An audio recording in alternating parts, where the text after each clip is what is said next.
आज 27 सितंबर 2025 है। दोपहर के 2:20 हो रहे हैं और हमने पारस से शारान जंगल की तरफ अपना सफर शुरू कर दिया है। गूगल मैप के मुताबिक यहां तक का फासला तकरीबन 12 किलोमीटर है। सफर के आगाज से ही वाज़ेह है कि टूटी सड़क और पत्थरों के बायस यह रास्ता आम गाड़ियों के लिए नहीं बल्कि सिर्फ 4x4 गाड़ियों के लिए मौजू है।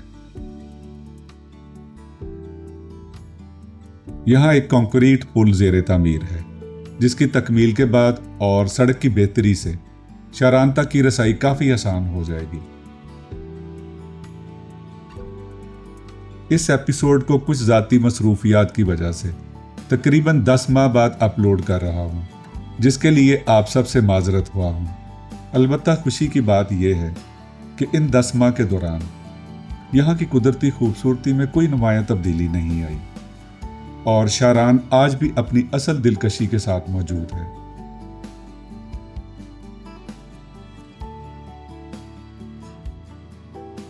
अगर आप अपनी ज़ाती गाड़ी की बजाय जीप पर शारान जाना चाहें तो पारस से शारान तक राउंड ट्रिप का किराया सीजन के लिहाज से तकरीबन 8,000 से 12,000 रुपये तक लिया जाता है।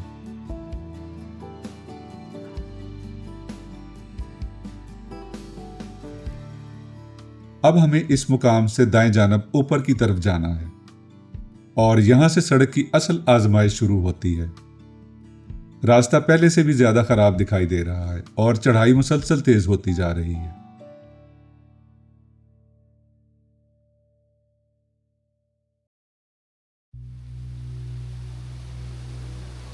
तकरीबन 15 मिनट सफर करने के बाद ये छोटी सी पुरसुकून आबशार हमारे इस्तकबाल के लिए मौजूद है।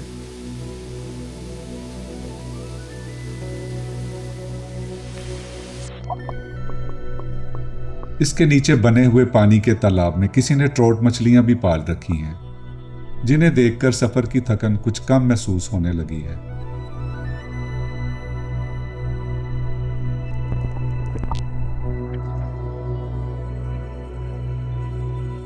ये आबशार कुदरती है या इंसानों की बनाई हुई, इस बहस से कता नजर यहाँ का गिरता पानी, इसकी ठंडक और इर्द गिर्द फैले सुकून ने चंद लम्हों के लिए हर फिक्र से आजाद कर दिया है।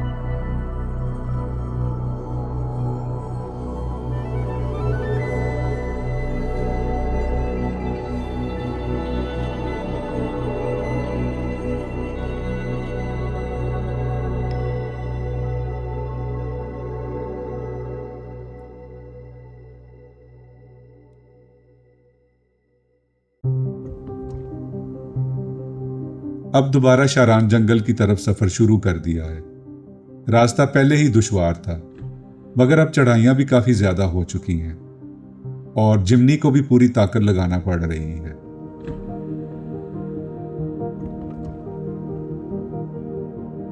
कागान वैली में पहली मर्तबा मुझे ये फलदार दरख्त नजर आए हैं।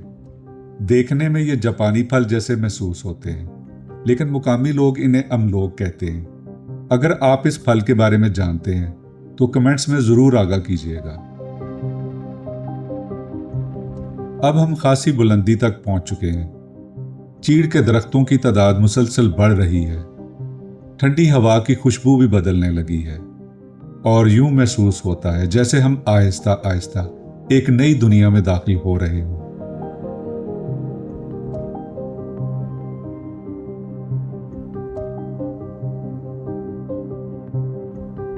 तकरीबन 1 घंटे के सफर के बाद हमें यह रिजॉर्ट नजर आया है।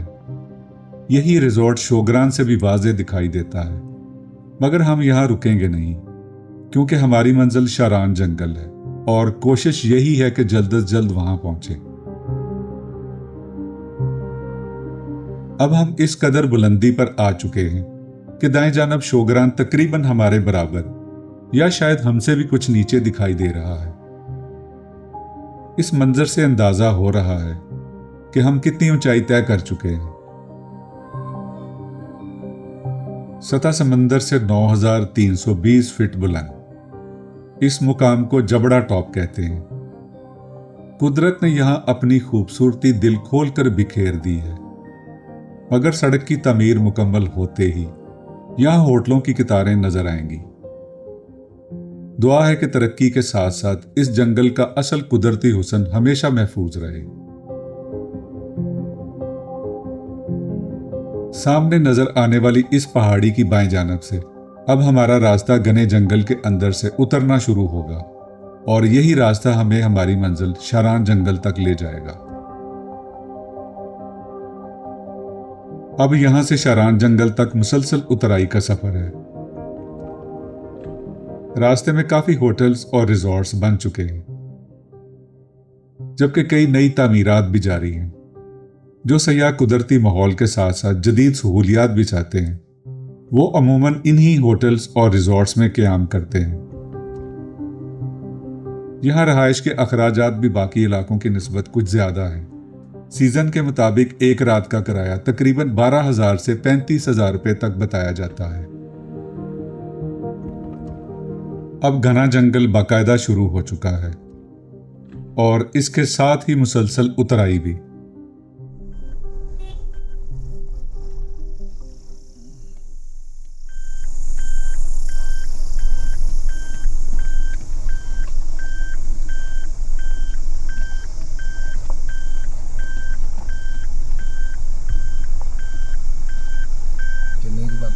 जगह तो नहीं बनती कितने भी। अच्छा। सड़क इस कदर तंग है कि सामने से आने वाली जीप को रास्ता देने के लिए काफी दूर तक रिवर्स करना पड़ा है।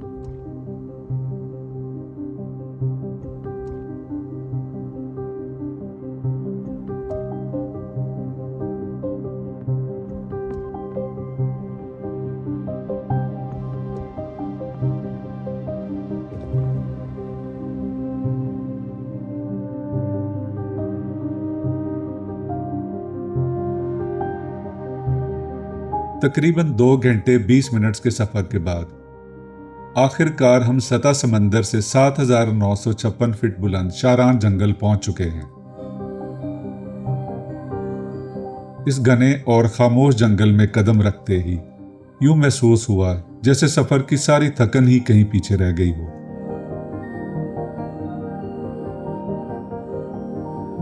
ठंडी हवा, देवदार की खुशबू और चारों तरफ फैली कुदरत ने चंद ही लम्हों में हमारी तमाम तवज्जो अपनी तरफ खींच ली है। वो सामने शारान यूथ हॉस्टल की तारीखी इमारत नजर आ रही है। शारान जंगल का ये यूथ हॉस्टल बरतानवी दौर की एक अहम यादगार समझा जाता है। ये इमारत उस जमाने में जंगलात की निगरानी पर आने वाले सरकारी अफसरान, हाइकर्स, ट्रैकर्स और नौजवान सियाहों के क़याम के लिए तामीर की गई थी।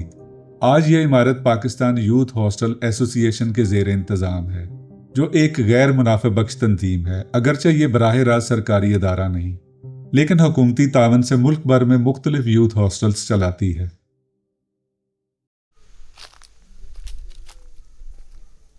– 2005 के तबाहकुन ज़ल्ज़ले में इस तारीखी इमारत को शदीद नुकसान पहुंचा था, ताहम बाद-ए-ज़ां इसकी मुरम्मत और बहाली की गई, मगर फिर भी इसकी हालत काफ़ी खस्ता महसूस हो रही है। आइए अब यहाँ पर मौजूद रहाइश के मुख्तलिफ इंतज़ामात को देखते हैं और जानने की कोशिश करते हैं कि सयाहों के लिए यहाँ कौन कौन सी सहूलियात दस्तयाब हैं। ये आगे एक उसमें ये थर्माकोल अच्छा, और जो है स्लीपिंग बैग साथ होते हैं। ठीक है, इसका 2,000 रुपये।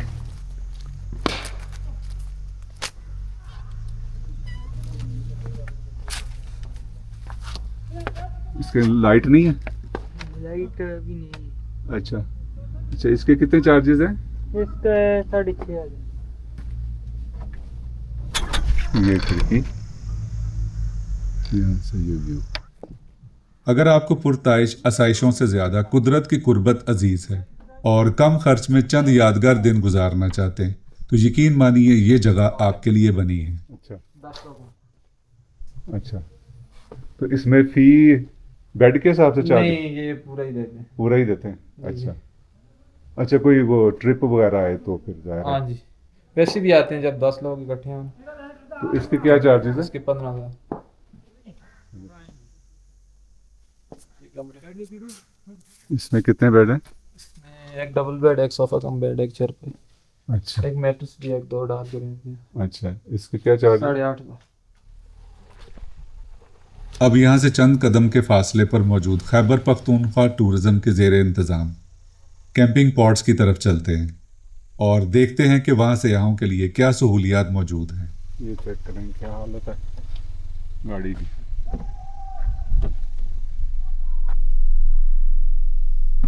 आगे चलिए जी। हाँ जी।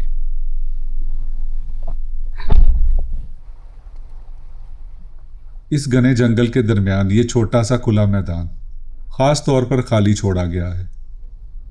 शायद इसका मकसद यही है कि यहाँ आने वाले सयाह खेल कूद, इज्तमाही सरगर्मियों और मुख्तलिफ तफरीही प्रोग्रामों से लुत्फ़ अंदोज़ हो सकें।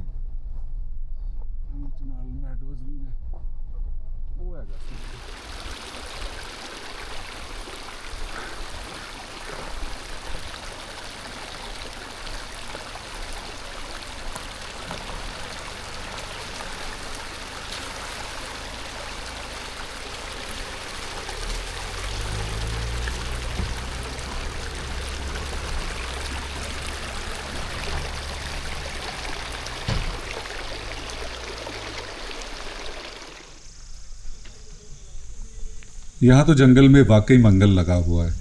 लगता है कि किसी सियाती ग्रुप ने यहाँ पड़ाव डाला हुआ है। लेकिन पहले अपने लिए एक मुनासिब पॉड का इंतखाब कर लेते हैं, फिर देखते हैं कि यहाँ क्या रौनक लगी हुई है। लाइट है अंदर कि नहीं? लाइट अभी नहीं है, 7 बजे। ठीक है, इसका 6000 होगा। जी और जो व्लॉगर है उसको कोई डिस्काउंट नहीं मिलेगा जिसने आपको प्रमोट असल करना में है? ये इसका अब एक परमिट होता है, वो सारी चीज़ें उस पर सरकारी हैं, तो इसके हिसाब से मैं नहीं जाना खेड़ियां दे नाल, मैं नहीं जाना खेड़ियां दे नाल, दिल विच रांझे दा ख्याल, मैं नहीं जाना खेड़ियां दे नाल। कोशिश करें। नहीं है, नहीं आते हुआ नहीं, गाने नहीं आता। हिम्मत करें, हिम्मत करें। कभी आपने वॉशरूम में कोशिश की होगी। क्या सुनाऊं?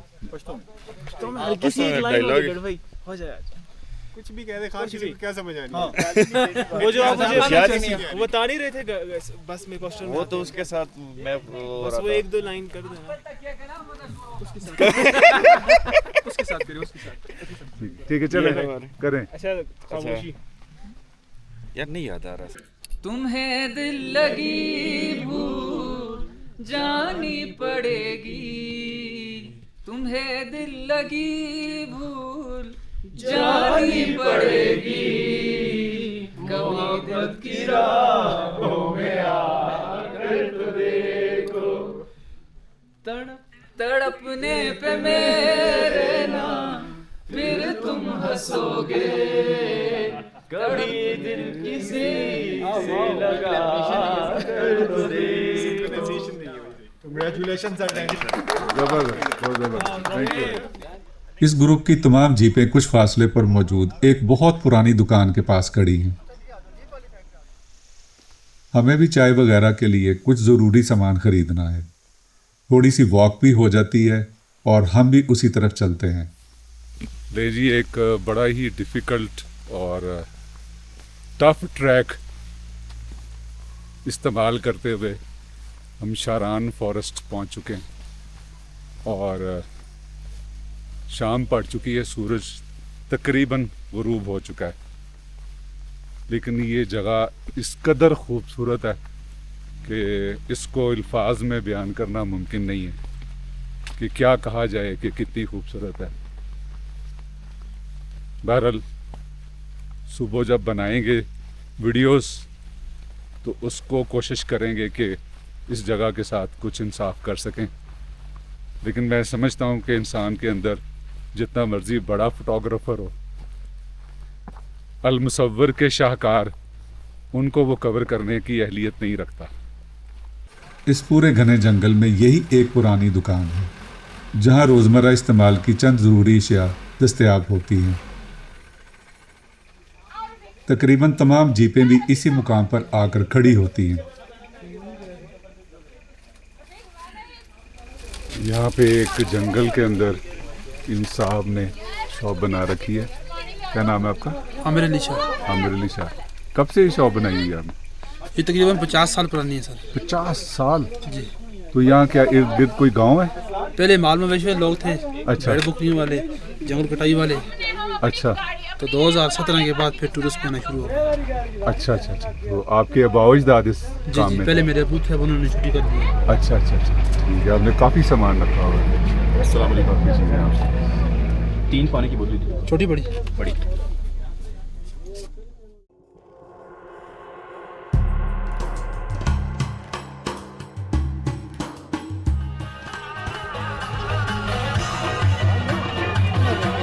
इस घने जंगल और गहरी रात में कुछ मनचले सयाह आग की गर्म रोशनी और मौसीकी की दिलकश धुनों से इस खामोश फिजा को एक नई जिंदगी दे रहे हैं। जंगल अपनी खामोशी में मगन है, मगर इन चंद लम्हों के लिए हंसी कहकहों और मौसीकी ने इस रात को यादगार बना दिया है।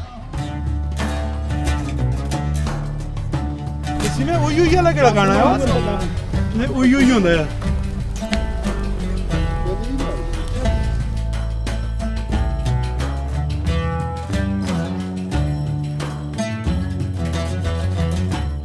मैंने भी इन सब के साथ इस खूबसूरत माहौल का भरपूर लुत्फ उठाया है और यूं महसूस हुआ कि यहाँ आने का मेरा मकसद पूरा हो गया। कुदरत के दरमियान चंद खुशगवार लम्हे, अच्छे लोग और खूबसूरत यादें, शायद एक कामयाब सफ़र की असल पहचान यही होती है।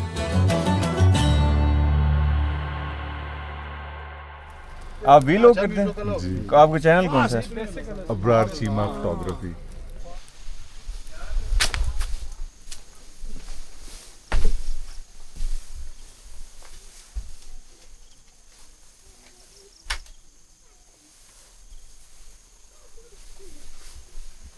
हाँ जी मुर्तज़ा साहब, मज़ा आ रहा है शारान फॉरेस्ट से?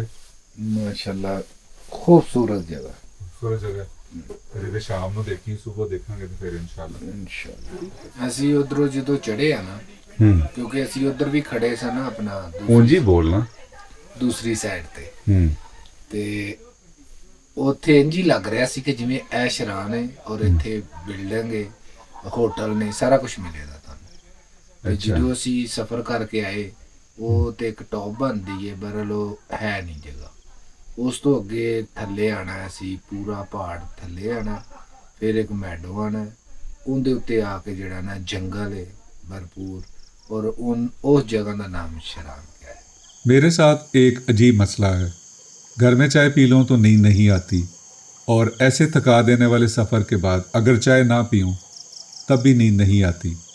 इसीलिए हम अपने साथ चाय का सामान ज़रूर रखते हैं, ताकि कम से कम इस खूबसूरत माहौल में एक गर्म चाय का कप तो नसीब हो ही जाए।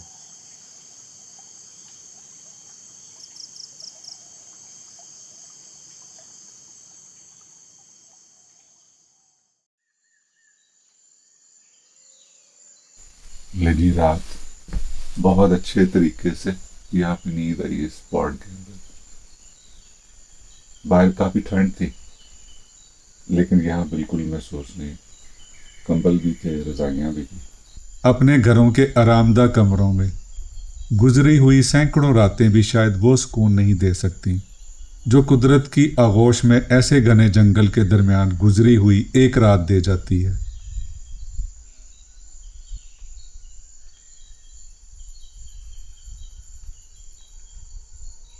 हर कैंपिंग पॉड के साथ मौजूद ये नीले रंग का छोटा सा केबन दरअसल वॉशरूम है। दिन के वक्त तो यहाँ जाना मामूल की बात है, मगर रात की गहरी खामोशी, घना जंगल और ठंडी हवा इसे किसी छोटे से एडवेंचर या मिशन से कम नहीं रहने देते।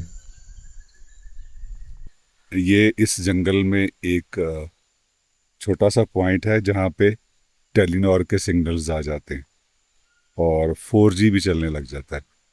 इसको मैं आपको इस तरीके से दिखाता हूँ। ये है जीपों वाली जगह और ये जगह है, और इधर भी ये एक पत्थर, इसके पास अगर आए तो टेलीनॉर के सिग्नल्स आते हैं।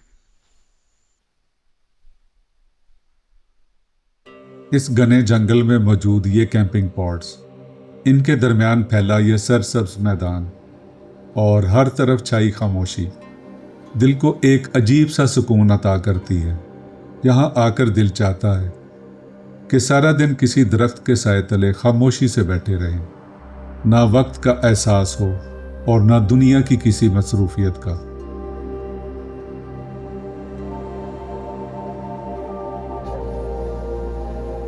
शारान जंगल का ये मशहूर कुन मंजर कुदरत के एक अनोखे शाहकार का पता देता है, जहां इंसानी रसाई के बावजूद फितरत का राज अब भी बरकरार है। फलक बोस पहाड़ी चोटियां, दूर तक फैले देवदार के सरसब्ज जंगलात और उनकी ओट में बसी ये पुरसुकून वादी देखकर ऐसा लगता है जैसे धरती ने अपने दिलकश तरीन राजों को आज तक संभाल के रखा हो। यहाँ पहुंचकर यह अदराक होता है कि फितरत का असल हुस्न महज निगाहों से नहीं बल्कि दिल की गहराइयों से महसूस किया जाता है।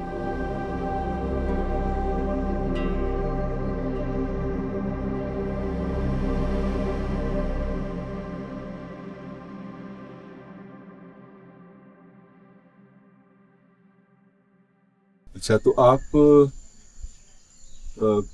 कहाँ जॉब कर रहे थे? मैं टोटल पार्को में। टोटल पार्को? हाँ, टोटल पार्को में as area manager. Area Islamabad और रावलपिंडी पूरा, तो उसके लुब्रिकेंट पे मैं देखता हूँ। लेकिन जी ये यहाँ से हमें नाश्ता मिल गया, ऑमलेट की शक्ल अच्छी है, ये थोड़ा सा जल गया, कोई बात नहीं यार। पराठे, इसकी शक्ल ज़बरदस्त है, और फ्राई है, और ये सामने इनके किचन और ये सारे कैंपिंग पॉट्स। मजे का लग रहा है। हाँ, देखते हो यार, बड़ा शुक्र है, ज़्यादा खुश्क नहीं। अच्छा जी, चाय भी ये खा के देनी। ये जी दोस्त यहीं पे बने थे, रात को हम इकट्ठे डिनर कर रहे थे और बॉनफायर कर रहे थे, अली भाई। तो मैं तो हमेशा ये कहता हूँ कि जो टूरिज़्म है वो सिर्फ ये नहीं है कि आप जाएं, आप दरख्त देखें, जंगलात देखें, पहाड़ देखें। मैं टूरिज़्म इसको समझता हूँ लोकल लोगों से भी मिलें, और जो वहाँ पे लोग आए उनसे मिलें, उनके पास स्टोरीज़ होती हैं। तो आज अली भाई ने जो मुझे स्टोरी सुनाई है, उससे सुनने वालों को बहुत मोटिवेशन मिलेगी। हम इनके साथ इकट्ठा ट्रैक भी करेंगे। टोटल पार्को में as a area manager Islamabad में मैंने किया हुआ है बीबी ऑनर कि हम 8 बहन भाई हैं, और मेरे वालिद साहब जो थे वो मोटरसाइकिल मैकेनिक थे, और उनकी मतलब दुकान भी इस तरह से थी नहीं, और मतलब उन्होंने फुटपाथ पे ही अपना एक ठेला बनाया हुआ था, और उसी से ही 8 बहन भाइयों को पालते भी थे। वालदा जो है ना वो मेरी सिलाई कढ़ाई का काम करती है। आज आप एक बहुत अच्छी जॉब पे जी बैठे हैं। जी। तो क्या आप समझते हैं कि वो जो कुछ आपने टाइम गुजारा वो सारा आपके किसी काम आया, या कि उसने आपको डिस्टर्ब किया? नहीं, वो बहुत ज़्यादा काम आया। ये जो एक्सपीरियंस था, वो चीज़ जो है ना मुझे एक हम्बलनेस की तरफ लेके जाती है। ना जाने शारान का ये देरीना जंगल कितने मौसमों की यादें, मुसाफिरों के कदमों की चाप और सदियों के अफसाने अपने अंदर समोए बैठा है। ऐसा महसूस होता है जैसे इन दरख्तों के दरमियान माजी की बाज़गश्त आज भी सरगोशियों की मानत सुनाई देती हो, और हवा का हर झोंका अपने साथ किसी अनदेखी दास्तान का एक वर्क लिए गुजर रहा हो। सामने नजर आने वाली ये लकड़ी की हट भी माजी की एक खामोश बाज़गश्त है, जो आज भी इस जंगल की तारीख अपने वजूद में समोए खड़ी है। अस्सलाम वालेकुम। ये कितना पुराना है? ये 1606 का। 1606? 1606? क्या उस वक्त गोरों ने बनाया था? छोटे वाला सांप है? हम तो ट्रैकिंग करने जा रहे हैं, उधर भी होगा। नहीं रास्ते पे नहीं, ये घाट वगैरह में जाएंगे फिर। बरतानवी दौर की ये हट महकमा जंगलात के अफसरान के क़याम, निगरानी और लकड़ी के वसाइल के इंतज़ाम के लिए तामीर की गई थी। तो अभी यहाँ पे क्या है, कोई रहता भी है इसमें? जंगलात वाले रहते हैं इसमें। अच्छा, इसका किचन में यूज करते हैं। इस वक्त सुबह के 9:08 हो रहे हैं और हमने यहाँ से मानसी टॉप की तरफ अपना सफ़र शुरू कर दिया है।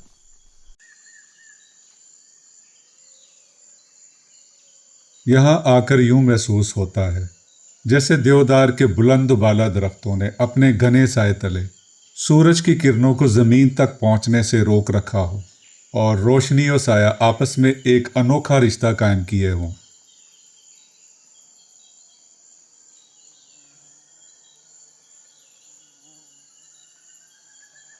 इस समय मेरे लंग्स कह रहे हैं कि यार आप इतने ज़बरदस्त मुझे ऑक्सीजन दे रहे हैं ना, तो ऐसे लग रहा है कि जैसे बिल्कुल न्यू एक बंदा इंसान।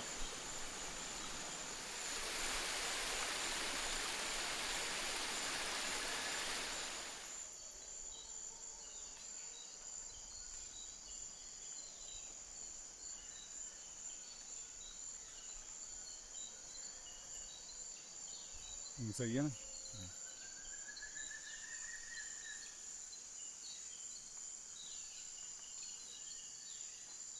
सर मैं आपको सही बात बताऊं, सुबह न्यूज फीड का वक्त है ये ना। हाँ।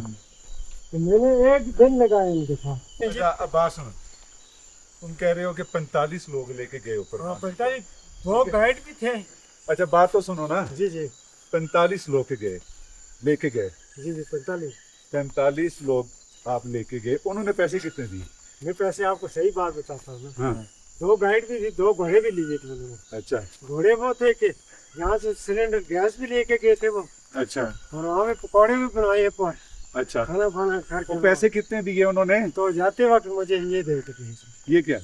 5,000। मतलब तो बहुत रश होती है, कराची, लाहौर, इस्लामाबाद के लोग, पेशावर के, पिछले दिनों मुजफ्फराबाद के भी लोग आए हुए। अच्छा ये हमारे साथ गाइड है रफीक, सीनियर बंदा है और ये समझता है सारी जगह को।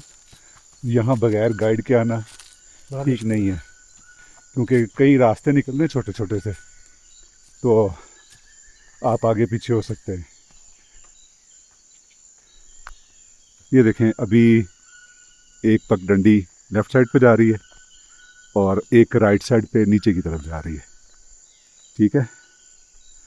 तो आपसे गलती हो सकती है कि यहाँ की बजाय यहाँ जा सकते हैं, यहाँ की बजाय यहाँ जा सकते हैं, तो फिर आप गुम जाएंगे।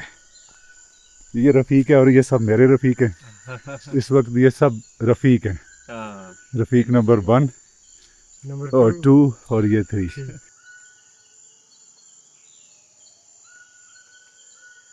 ये वो मुकाम है जहाँ पहुँचकर इंसान अपनी फ़िक्रें, परेशानियाँ और गम आहिस्ता आहिस्ता पीछे छोड़ने लगता है। यूँ महसूस होता है जैसे ये जंगल हर बोझ को अपने अंदर जज्ब कर लेता है और इंसान को खिज़ां के किसी हल्के पत्ते की तरह बेफिक्र और आज़ाद कर देता है।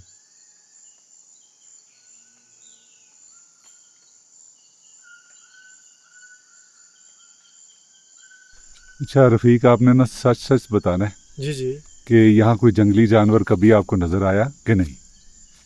सही सच वाली बात बताऊं। हाँ। मुझे एक दफ़ा रीछ और एक दफ़ा चीता नज़र आया था बस। किस जगह पे? वो नीचे ये शारान वाली साइड से जाए गए, 2 मोड़ आते हैं। अच्छा। टर्न करते हैं, 2 मोड़ आते हैं जंगल में। मैं पैदल यहाँ से सुबह सुबह उधर जा रहा था जबड़ा की तरफ, तो मुझे मिला तो मेरा उसका 10 फुट का फैसला था। कौन क्या मिला? चीता। अच्छा। तो मैं जैसे ही था बस ही खड़ा हो गया, ना आगे को चला ना पीछे को चला, बस मैंने आंखें बंद कर दी। 5 मिनट के बाद मैंने देखा उधर नहीं था बस।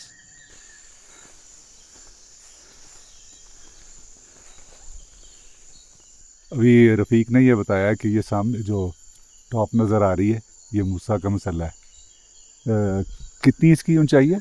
ये सर शारान जो है ना 8,000 है हाइट है इसकी, वो 13,500 है। मूसा का मसल्ला कहाँ से चढ़ते हैं? ये वो शारान से भी रास्ता जाता है अच्छा, और मानसेरा से जहाँ के शनकारी एक जगह का नाम है, वहाँ से भी रास्ता है। कि ये जो टॉप है जिसको हम मूसा का मसल्ला कहते हैं, जी जी। उसको क्यों कहते हैं?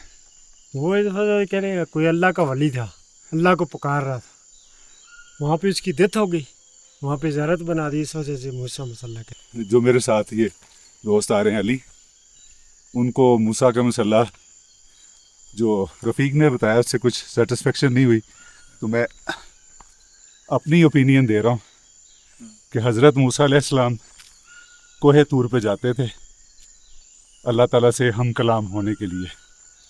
तो इसी तरह जो यहाँ पे जो दफन है बुज़ुर्ग, उस वक्त के लोग उनको ज़ाहिर है मिलते होंगे, उनसे फैज़याब होते होंगे। और ये जगह है ज़रा फैली सी एक मेडो है, तो इबादत भी हो गई और एक उसको तशबीह दे दी मुसल्ला के साथ, मुसल्ले के साथ, तो इसलिए इस जगह का नाम पड़ गया मूसा का मुसल्ला। आज हमने एक गलती फिर की है, वो ये है कि हम गलतियां करते रहते हैं, ये समझते हुए कि कोई ऐसी बात नहीं होगी। हम स्टिक्स नहीं लेकर आए, ट्रैकिंग स्टिक्स नहीं लेकर आए।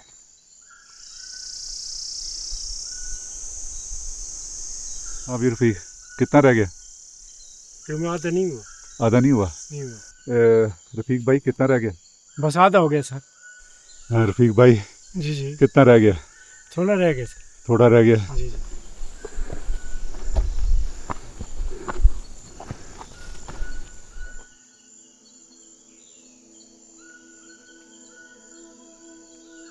जो जो हमारे कदम जंगल की गहराई में बढ़ रहे हैं, परिंदों की दिलनशीन चहचहाट और भी वाज़ेह होती जा रही है। कहीं किसी अनदेखे परिंदे की सदा, कहीं दरख्तों की शाखों से टकराती हुई सरगोशियां, और कहीं खुश्क पत्तों पर पड़ते कदमों की हल्की सी आहट। यूं महसूस होता है जैसे जंगल की खामोशी भी अपनी एक जुबान रखती है।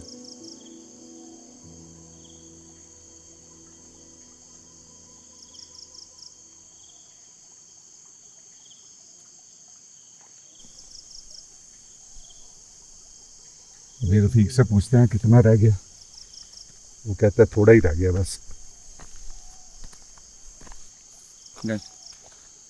रफीक भाई कितना रह गया? ये वन तक थोड़े जी 5 मिनट के। 5 मिनट है? हाँ। कभी 5 मिनट, कभी आधा घंटा, नहीं, 5 कभी घंटा। वन तक 5 मिनट रह गए। ठीक है।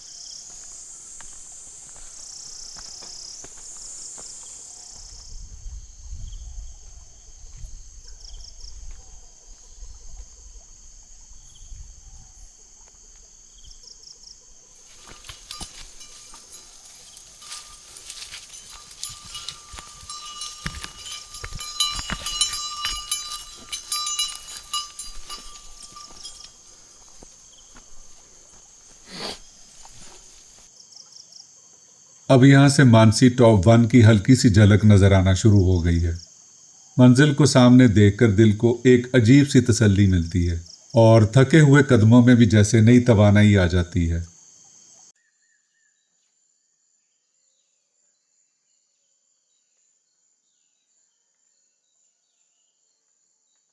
मानसी वन अगरचा एक छोटा सा सब्जाजार है, मगर इसका सुकून और खामोशी इसे गैर मामूली बना रहे हैं। कभी कभी खूबसूरती का ताल्लुक वुसअत से नहीं हुआ करता।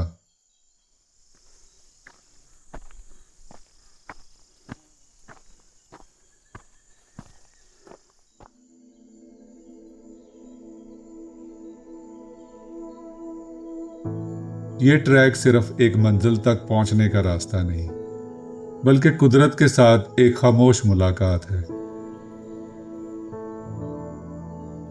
यहाँ आकर एहसास होता है कि हकीकी सुकून ना बुलंद इमारतों में है, ना शोर मचाती सड़कों में, और ना ही मसरूफ जिंदगी की दौड़ में, बल्कि असल सुकून इन सरसब्ज जंगलात, ठंडी हवाओं, बहते झरनों और परिंदों की आज़ाद आवाज़ों में पोशीदा है, जहां इंसान चंद लम्हों के लिए खुद को भी भूल जाता है।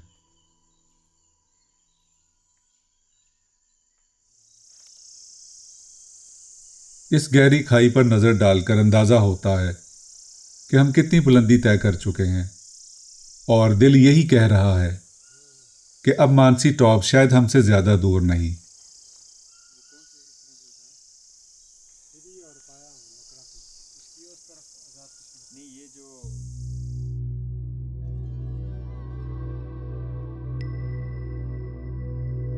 अब मानसी टॉप की निशानियां वाज़ेह होने लगी हैं। दरख्त आहिस्ता आहिस्ता कम होते जा रहे हैं, जबकि सब्ज घास के मैदान बढ़ने लगे हैं, और यही मंजर इस बात की खबर दे रहा है कि मंजिल अब करीब है।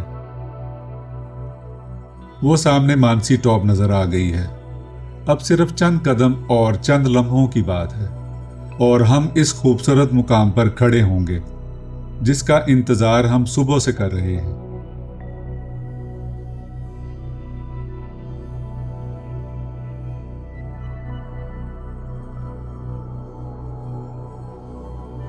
ये प्याला नमासी जगह है, मैडो है। ऐसा लग रहा है जैसे कुदरत की गोद है। लगता है कि यहाँ मौजूद इस गाय को मेरा कैमरों के साथ आना कुछ ज्यादा पसंद नहीं आया। इस वक्त 11:37 हो रहे हैं, और तकरीबन 2.5 घंटे की मुसलसल ट्रैकिंग के बाद हम आखिरकार सतह समंदर से 10,335 फीट बुलंद मानसी टॉप पर पहुंच चुके हैं। जी फाइनली हम मानसी 2 तक पहुंच गए हैं। 3 पे जाने की तो हिम्मत नहीं है, अब ड्रोन ही जाएगा। और रफ़ीक के कहने पे कि वो थोड़ा सा रहता है करते करते हम यहाँ तक पहुँच गए। बड़ी खूबसूरत जगह है। हम चाय शाय पियेंगे, यहाँ थोड़ा रेस्ट करेंगे और ड्रोन उड़ाएंगे ताकि आपको बहुत अच्छे अच्छे व्यूज़ दिखाए जा सकें। बहुत ही ज़बरदस्त जगह, बहुत प्यारी जगह है। यहाँ से दाएं बाएं के जो सीन है वो बहुत अच्छे हैं, लेकिन ये हाइकिंग है अच्छी खासी। बेशक ये लोकल कहते हैं, मुकामी कहते हैं, नहीं है, ये अच्छी खासी हाइकिंग है। स्टैमिना भी चाहिए और हिम्मत भी चाहिए, ठीक है, और इक्विपमेंट भी होना चाहिए। हमारे पास स्टिक्स नहीं थी, हमारे पास रेन कोट्स नहीं थे, तो ऐसी गलतियां हम करते रहते हैं, आपको बताते भी रहते हैं ताकि आप ये गलतियां ना करें। जब भी ट्रैकिंग करें, हाइकिंग करें, रेन कोट्स और ट्रैकिंग स्टिक्स तो अपने साथ रखें। हमारे साथ रहें, बहुत मज़ा आएगा। ये सामने नजर आने वाली पुरसुकून छोटी सी चोटी मानसी 3 कहलाती है।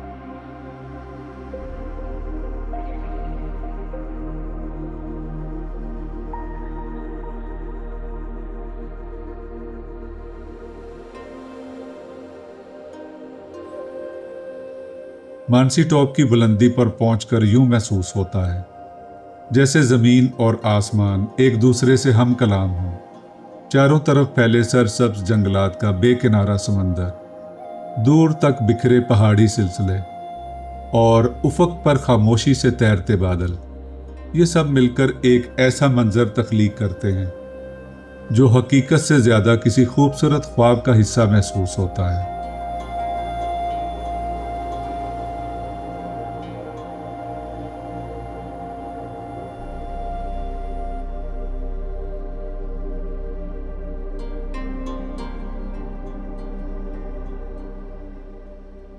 बारिश के पानी से बनने वाली ये छोटी सी झील यहाँ के मुकामी लोगों और उनके मवेशियों दोनों की ज़रूरत पूरी करती है।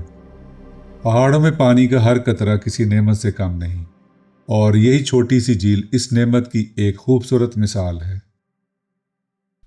ये जी कुछ टूरिस्ट हैं जो कि इनसे पूछते हैं कहाँ से आए हैं और क्या इन्होंने एंजॉय किया, अच्छा लगा या बोर हो गए। आपका नाम? सरमद नाम है। कहाँ से आए? लाहौर से। लाहौर से आए, पहली दफ़ा आए मानसी टॉप? हाँ जी, मानसी टॉप पहली दफ़ा आए हैं। अच्छा काफ़ी लगा? एक्सपीरियंस रहा है, और हाइकिंग थी थोड़ी सी। अच्छा, हमें तकरीबन 3 घंटे लगे, लेकिन अच्छा एडवेंचर था, अच्छा एक्सपीरियंस है। जी, अली फैसलाबाद से। फैसलाबाद से? जी जी। अच्छा, आपके कलर्स बहुत अच्छे हैं। अच्छा। जबरदस्त, ये मेरी वीडियो बहुत अच्छी बन जाएगी। मजा आया आपको? जी पहली बार आए हैं, अच्छा एडवेंचर एंजॉय किया। नाम? बस चीमा फ्रॉम फैसलाबाद। अच्छा, चीमा साहब। और मेरा भी ये फर्स्ट टाइम ही था अच्छा। एक्चुअली। अच्छा। तो इधर मानची टॉप पर भी हम फर्स्ट टाइम ही आए। हाइकिंग काफ़ी टफ थी लेकिन एक हौसला था, किया अच्छा इसको और अल्हम्दुलिल्लाह एंजॉय भी किया और ये एक नई चीज़ थी हमारे लिए। अच्छा, माशाल्लाह जी। मेरा नाम दानियल अहमद है, फैसलाबाद से। अच्छा। और यहाँ पे आए हम पहली दफ़ा, इतनी टफ हाइकिंग पहली दफ़ा की है लेकिन जितना एंजॉय किया है तो टफनेस भूल गई सारी। अच्छा अच्छा अच्छा। हसान जी, अहमद हसान, लाहौर से। अच्छा। तो ये फर्स्ट टाइम ही है वैसे तो इधर मानसी टॉप पे। अच्छा। इधर आसपास शोगरान के एरियाज में, लेकिन इसका ज़बरदस्त चीज़ ये है कि बड़े जो है ना नेचर के करीब खूबसूरत व्यूज़ हैं यहाँ पे। अच्छा। इसकी वजह यह है कि शायद यहाँ ह्यूमन एक्सेस उस तरह से कम है अभी, तो इस जगह का लोगों को उस तरह से पता भी नहीं है। तो आप सब भी हैं, एंजॉय करेंगे, अच्छे खूबसूरत व्यूज़ हैं। थैंक यू वेरी मच, बहुत शुक्रिया।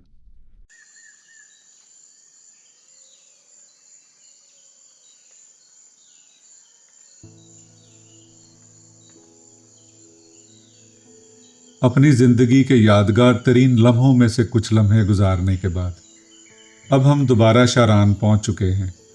दिल मुतमईन है, चेहरे पर मुस्कुराहट है और जहन में ऐसे मनाजर महफूज हो चुके हैं जो शायद उम्र भर साथ रहेंगे।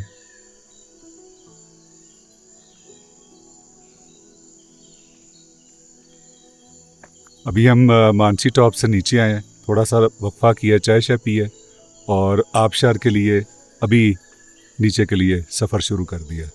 ठीक है, हमारे साथ ही रहिए। एक ही दिन में मानसी टॉप तक पहुंचना, फिर वापस शारान आकर सिर्फ एक मुख्तसर सा वक्फा करना और उसके बाद दोबारा गहरी उतराइयों से गुजरते हुए आबशार तक जाना, शायद इसे शौक नहीं बल्कि दीवानगी कहते हैं। मगर बाज़ दीवानगियां ही ज़िंदगी की सबसे खूबसूरत यादें बन जाती हैं।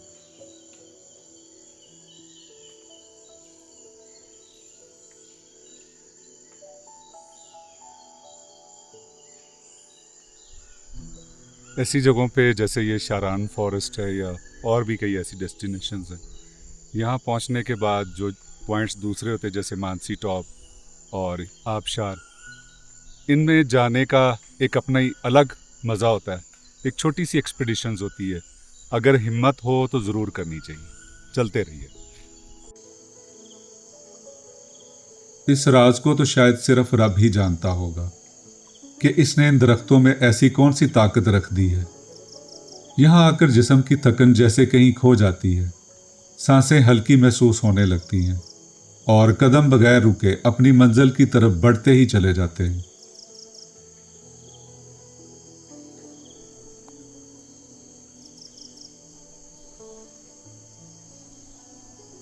अभी तक तो रास्ता बहुत नीट एंड क्लीन, आप वीडियो में भी देख रहे हैं, साफ़ सुथरा, नीचे जा रहे हैं, उतराई है, लेकिन कह रहे हैं कि आगे जाके ज़्यादा स्टीप हो जाएगी। बहरहाल देखते हैं।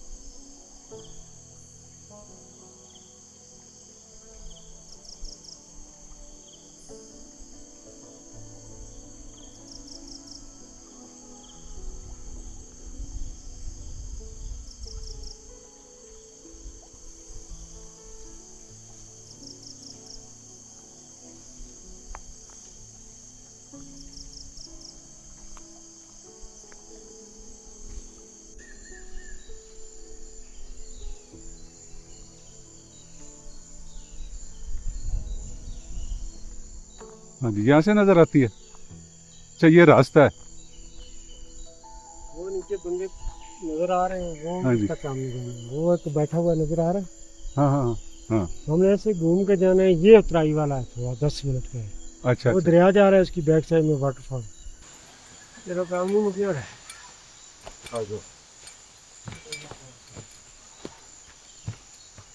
बस यहाँ से आके थोड़ा सा स्टीप हो गया और नीचे जाने में भी थोड़ी सी प्रॉब्लम है, और वापस तो लोग जिनकी हिम्मत नहीं है, ख़वातीन भी हैं, तो वो घोड़ों पे आ रही है। जरा बंदा भी आवा। एंजॉय किया आपने? जबरदस्त। Very good. अच्छा,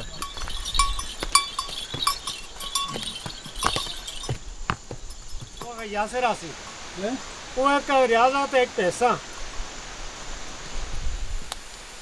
आबशार के बलाई हिस्सों की पहली झलक ने जिसमें नई तवानाई पैदा कर दी है। यहाँ से उतराई तेज और मोड़ खतरनाक हैं, मगर आबशार की गूंज अपना जादू दिखा रही है। कदम खुद ब खुद तेज हो रहे हैं, जैसे इस हसीन मंजर से जल्द मुलाकात की बेताबी हो।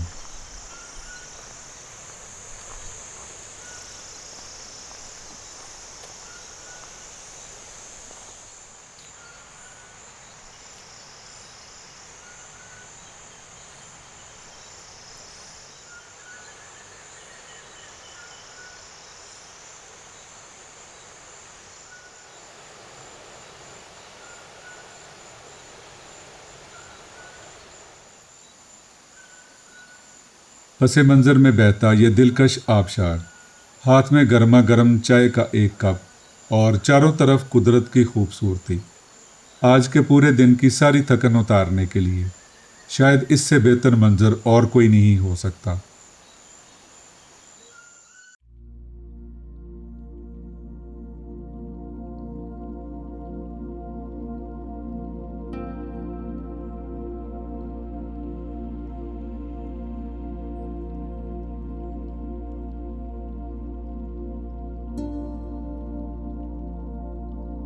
यकीनन आपने जिंदगी में बेशुमार आबशारें देखी होंगी, मगर शायद ऐसी कम ही देखी हो। बुलंद बाला पहाड़ों के दरमियान घने जंगलात की आगोश से निकलता हुआ दूधिया सफ़ेद पानी और इसके साथ फैली दिलकश वादी, ये सब मिलकर एक ऐसा सहर तारी कर देते हैं कि यूं महसूस होता है कि जैसे वक्त थम गया हो और इंसान किसी ख्वाबीदा दुनिया में आ पहुंचा हो।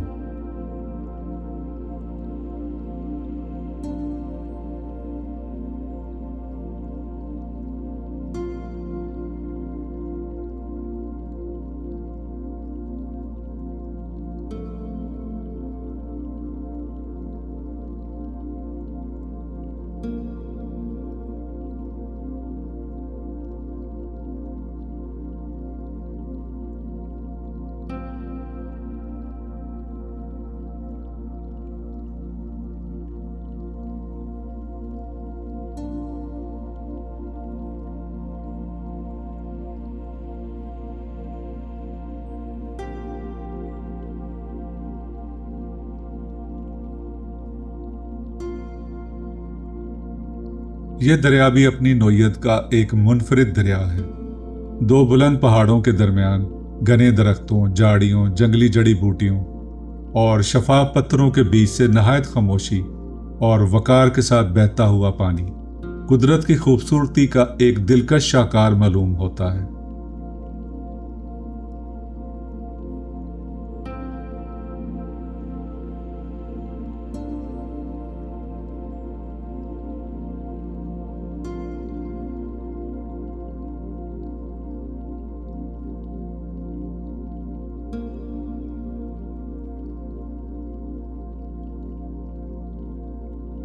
अब जिस्म थक चुका है, लेकिन दिमाग खूबसूरत यादों से रोशन है और दिल सिर्फ खुशी, सुकून और शुक्रगुजारी से लबरेज है।